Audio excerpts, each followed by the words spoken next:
नक्षत्र परिवर्तन हे पुनर्वसू नक्षत्रामध्ये झालं आहे. कसं जाणार आहे? कर्क राशीच्या लोकांसाठी येणारे हे दिवस हे मी तुम्हाला सांगणार आहे. कर्क राशीच्या लोकांसाठी येणारे हे दिवस नक्कीच चांगले जाणार आहेत, पण काहींना कदाचित ॲव्हरेज जातील. कारण एक लक्षात घ्या, तुमचा 12वं घर आणि पहिलं घर ऍक्टिव्ह होत आहे. मग 12वं घर हे कशाला दाखवतं? 12वं घर हे परदेशी दाखवतं, खर्च दाखवतं.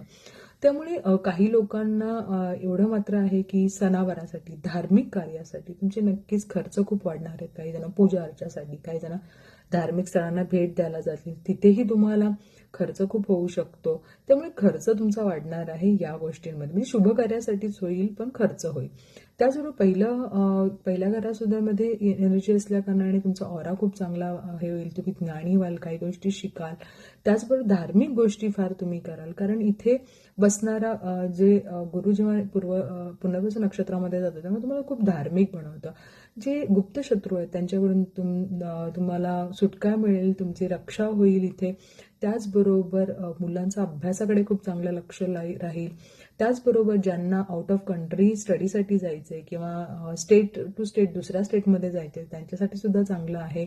तुम्ही जाऊ शकता तिकडे. सगळीकडे तुम्ही ॲडमिशनसाठी जर अप्लाय केलं असेल तर नक्कीच तुम्हाला ॲडमिशन मिळू शकतं. त्यामुळे सगळ्या गोष्टी तुमच्या चांगल्या होऊ शकतात. चांगल्या गोष्टी तुमच्या आयुष्यात होणार आहेत. आर्थिक बाजूने सुद्धा चांगल्या गोष्टी होणार आहेत.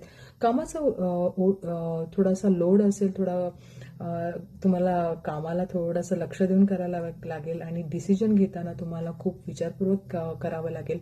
जी सरळ साधी माणसं आहे, जी धार्मिक आहे, त्यांच्यासाठी तर नक्कीच चांगलं आहे. पण जी लोक थोडीशी व्यावहारिक आहे त्यांच्यासाठी थोडंसं ॲव्हरेज आहे. पण जर तुम्ही उपाय केलेत गुरुचे तर नक्कीच चांगल्या गोष्टी होते.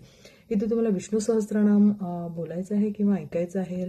त्याचबरोबर हे जे बांबूचं झाड जे आपल्या घरामध्ये असतं ते तुम्हाला साऊथ ईस्टला म्हणजे दक्षिण पूर्व दिशेला तुम्ही लावलं तर नक्कीच चांगल्या गोष्टी होतील. जास्तच त्रास झाला तर 5मुखी रुद्राक्ष सुद्धा तुम्ही घालू शकता. नक्कीच चांगल्या गोष्टी तुमच्या आयुष्यामध्ये होतील. उपाय करा. Best of luck.